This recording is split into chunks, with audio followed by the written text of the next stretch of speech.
Hello everyone, my name is Sumit and I'm a digital chess coach. So today I'm going to show you a game played by the great José Capablanca and between Villagas. And talking about José Capablanca, he was a third world chess champion and he was called a chess machine because he played chess so brilliantly and he used to make chess, the game of chess, which is complicated, looks very simple. His moves are very simple, but very effective as well. And he is an end game expert and an expert in the middle game as well. So without further ado, let's get started.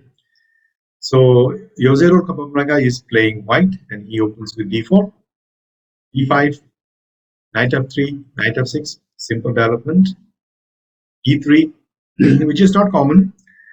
So maybe white wants to enter the Kohli system instead of the Queen's Gambit declined. C6 entering a Slav defense setup. Bishop d3, bishop g4, pinning the knight, and now white strikes in the center with c4. E6, knight b d2. Note that the knight is developed to d2, not onto c3, because maybe white didn't want the pin on bishop to b4 and disturb the pawn structure.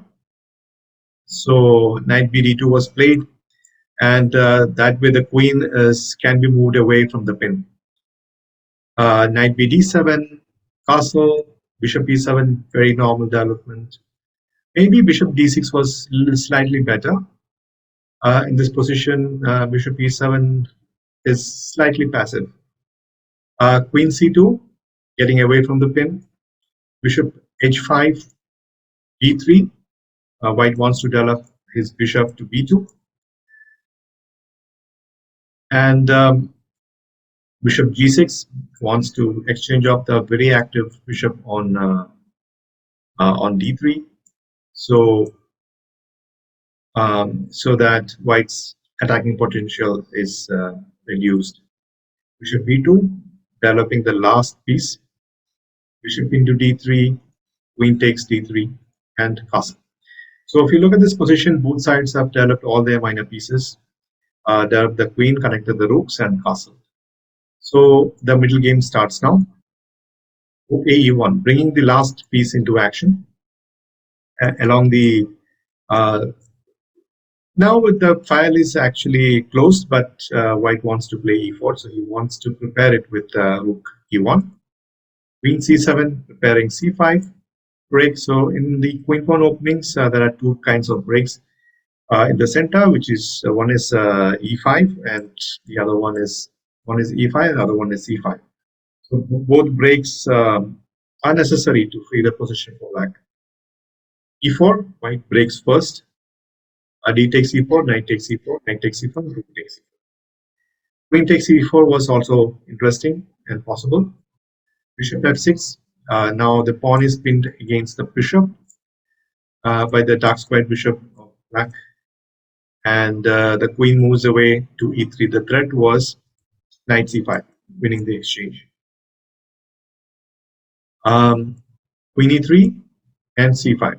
So black finally strikes in the center, but white has seen little in little depth. So he played knight d7. Pawn takes d4, and now you can pause this video and try to find a reply for whites. What did Capablanca play? Because after bishop takes d4, knight e5, bishop e5, bishop e5, rook e5 is kind of equal. So you can pause this video now. Knight d7, brilliant move, because it's essentially a queen sacrifice.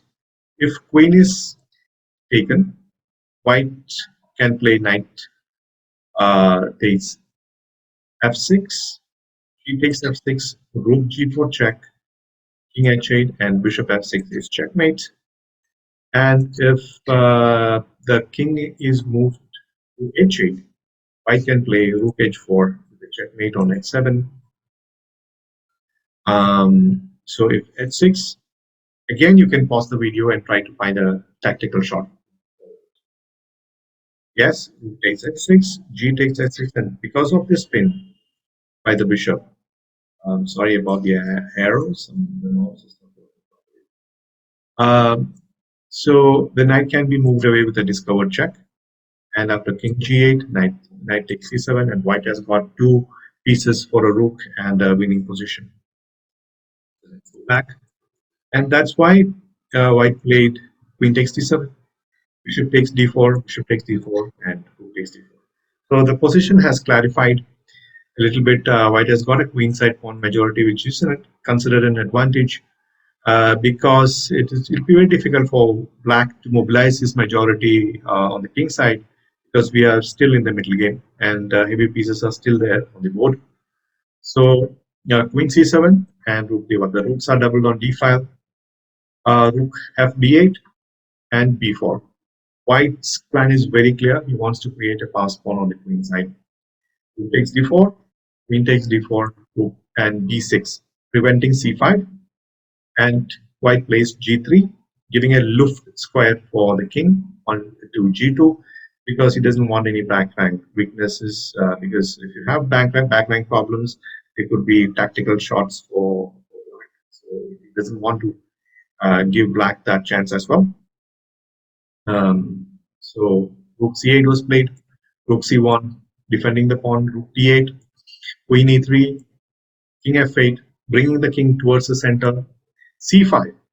Finally, the pass pawn is created, d takes c5, and queen e4, good move, because the queen, the idea of queen e4 is to prevent queen c6 by black, thereby blockading the pass pawn.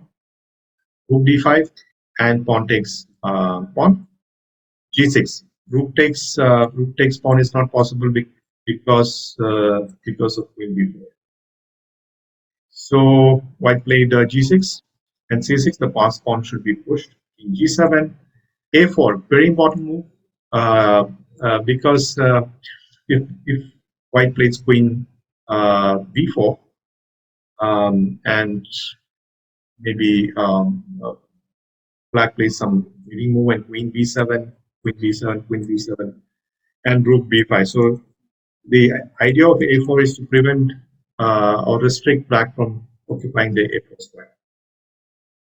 a4, rook d6, and now the final moves are very simple. We need my check, f6, and again you can pause the video if you want. Find the winning go for white. Queen takes d6, queen takes d6, and c7, and the pawn pass pawn cannot be stopped. So here in this position, Villagas resigned, and it was a very good victory for Capablanca. So I hope you enjoyed this game by the great José Capablanca, the third world chess champion. If you like my content, please do subscribe to my channel. It will help me immensely. And also share this video with your friends.